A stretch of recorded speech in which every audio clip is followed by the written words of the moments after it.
നവരാത്രി മഹോത്സവം വിപുലമായി ആഘോഷിക്കുവാൻ ചേലക്കര ശ്രീ നരസിംഹമൂർത്തി സ്വാമി ക്ഷേത്രം ഒരുങ്ങിക്കഴിഞ്ഞു. ക്ഷേത്ര ചൈതന്യവർദ്ധനവിനായി വിവിധ താന്ത്രിക പൂജാ ചടങ്ങുകളോടെ കലാസാംസ്കാരിക പരിപാടികളോടെ ക്ഷേത്രം തന്ത്രി ബ്രഹ്മശ്രീ ഈക്കാട്ട് നാരായണൻ നമ്പൂതിരിപ്പാടിന്റെ കാർമ്മികത്വത്തിൽ വിശേഷാൽ പൂജകൾ നടത്തപ്പെടുന്നു. കൂടുതൽ വിവരങ്ങൾക്ക് ഫോൺ 9497349332. ചേലക്കരയുടെ തനത് കായിക വിനോദമായ തലമപ്പന്ത് കളിക്ക് ആവേശകരമായ സമാപനം. ആതിഥേയരായ 10 കോടി ടീം ഫൈനൽസിൽ NC യുണൈറ്റഡ് നാട്യഞ്ചിറയെ തോൽപ്പിച്ച് ജേതാക്കളായി.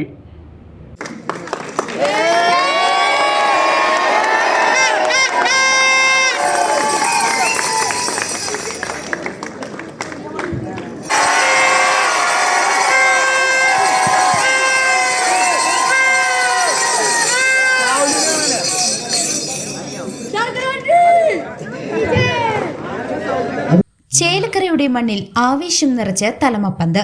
സെന്റർ ബോയ്സ് 10 കോടി ജേതാക്കളായി.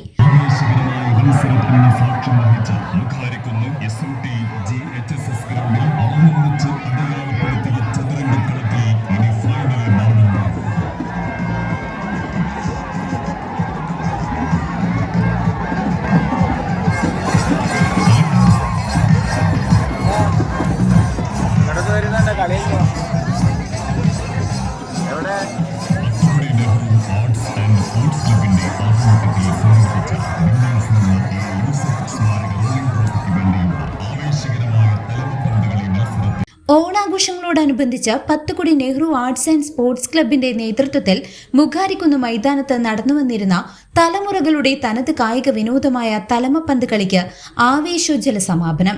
വാശിയേറിയ ഫൈനൽ മത്സരത്തിൽ NC യുണൈറ്റഡ് നാട്യഞ്ചിറയെ പരാജയപ്പെടുത്തി സെന്റർ ബോയ്സ് 10 കോടി കിരീടം ചൂടി. 5 ദിവസങ്ങളിലായി നടന്ന ഈ കായിക മാമാങ്കം കാണാനും പങ്കുചേരാനുമായി ആയിരക്കണക്കിന് ആളുകളാണ് ഓരോ ദിവസവും മൈതാനത്തേക്ക് ഒഴുകിയെത്തിയത്. മത്സരങ്ങൾക്കപ്പുറം നാടിന്റെ സാംസ്കാരിക പൈതൃകവും സാഹോദര്യവും ഊട്ടിയുറപ്പിക്കുന്ന ഒരു മഹോത്സവം കൂടിയായി ഇത് മാറി. യുവതലമുറയെ തനത് കളികളിലേക്ക് ആകർഷിക്കുന്നതിനും നാടിന്റെ കൂട്ടായ്മ ശക്തിപ്പെടുത്തുന്നതിനും ഈ ടൂർണമെന്റ് സഹായകമായി. MPK രാധാകൃഷ്ണൻ സമ്മാനദാനം നിർവഹിച്ച് മത്സരങ്ങൾക്ക് ശേഷം നടന്ന സമാപന സമ്മേളനവും സമ്മാനദാനവും ആലത്തൂർ MPK രാധാകൃഷ്ണൻ ഉദ്ഘാടനം ചെയ്തു.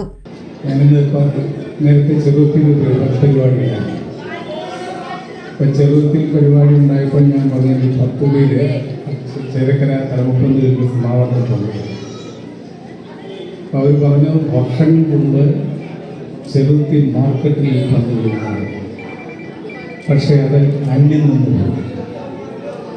നമ്മുടെ ഇവിടുത്തെ ഈ തലമപ്പന്ത് കളി അന്യം നിന്ന് പോകാതിരിക്കാൻ വേണ്ടി നിരന്തരവും പ്രവർത്തിച്ച ഇതിൻ്റെ സംഘാടകരെ ഞാൻ പ്രത്യേകമായിട്ട് അഭിനന്ദിക്കുന്നു. നമ്മുടെ ഈ തലമപ്പന്ത് കളിയുമായി ബന്ധപ്പെട്ടുകൊണ്ടുള്ള ഒരുപാട് കഥകൾ നമുക്ക് പറയാം. ഇവിടെ സൂചിപ്പിച്ച പോലെ നമ്മുടെ നാടിൻ്റെ അഭിമാനമായിട്ട് ഈ കളി മാറിയിട്ടുണ്ട്. ഈ കളിയെ നമുക്ക് നമ്മുടെ സംസ്ഥാനത്തും ദേശീയ തലത്തിലുമെല്ലാം ഉയർത്തി കാണിക്കാൻ കഴിയുന്നതിനുള്ള പ്രവർത്തനങ്ങൾ ഇപ്പോൾ നമുക്ക് നടത്തിക്കൊണ്ടുവരാൻ കഴിയും. അന്തർദേശീയ തലത്തിൽ തന്നെ നമ്മുടെ തലമപ്പന്ത് കളി ഞങ്ങൾ ചർച്ച ചെയ്തുകൊണ്ടിരിക്കുകയാണ്.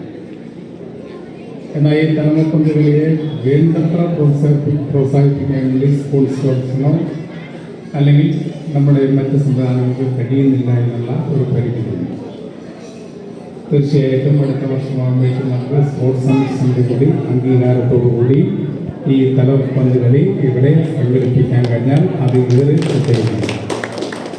തീർച്ചയായിട്ടും സ്പോർട്സ് കൗൺസിലുമായിട്ട് ബന്ധപ്പെട്ടുകൊണ്ട് എന്തെല്ലാം ചെയ്യാൻ കഴിയുമോ അതെല്ലാം ചെയ്യാനുള്ള നിർദ്ദേശിക്കും. അതുപോലെ നമ്മുടെ ഗ്രൗണ്ടിൻ്റെ 1 കോടി രൂപ ചെലവഴിച്ചുകൊണ്ടാണ് ഗ്രൗണ്ട് നിർമ്മാണം ഇപ്പോൾ 2ാം ഘട്ടം ആരംഭിക്കുന്നത്. അതിൻ്റെ നിർമ്മാണവും കൂടി വരുന്ന സീസണിൽ നമുക്ക് തീർക്കാൻ വേണ്ടിയുള്ള നടപടികൾ ആരംഭിച്ചു. ഏറ്റവും നല്ല ഗ്രൗണ്ടുകളാണ് നമുക്ക് വേണ്ടത്. നമ്മുടെ പരിശീലനത്തിന് കുട്ടികൾക്ക് കഴിയുന്ന ഗ്രൗണ്ട് ധാരാളം ഉണ്ടാകും. എല്ലാ വാർഡിലും ഒരു കളിക്കളം ഉണ്ടാവുക എന്നുള്ളതാണ് ഏറ്റവും പ്രധാനപ്പെട്ടത്.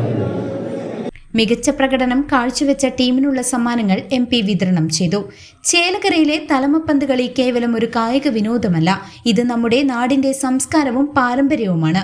ഈ കളിയിലൂടെ യുവതലമുറ പഴയ കാലത്തിന്റെ ഓർമ്മകളും കൂട്ടായ്മയുടെ ശക്തിയും തിരിച്ചറിയുന്നു. എല്ലാ വർഷവും മുടങ്ങാതെ ഈ കളി സംഘടിപ്പിക്കുന്ന ക്ലബിന്റെ പ്രവർത്തനം അഭിനന്ദനാർഹമാണ്. ഇത്തരം കൂട്ടായ്മകളാണ് നമ്മുടെ നാടിന്റെ യഥാർത്ഥ ശക്തിയെന്നും കെ രാധാകൃഷ്ണൻ പറഞ്ഞു. പരിപാടിക്ക് Pathukudi Nehru arts and sports club ഭാരവാഹികൾ നേതൃത്വം നൽകി. ഈ കായിക മാമാങ്കം വിജയകരമായി പൂർത്തിയാക്കാൻ സഹായിച്ച എല്ലാവർക്കും സംഘാടകർ നന്ദി രേഖപ്പെടുത്തി. CCV news, Chelakkara.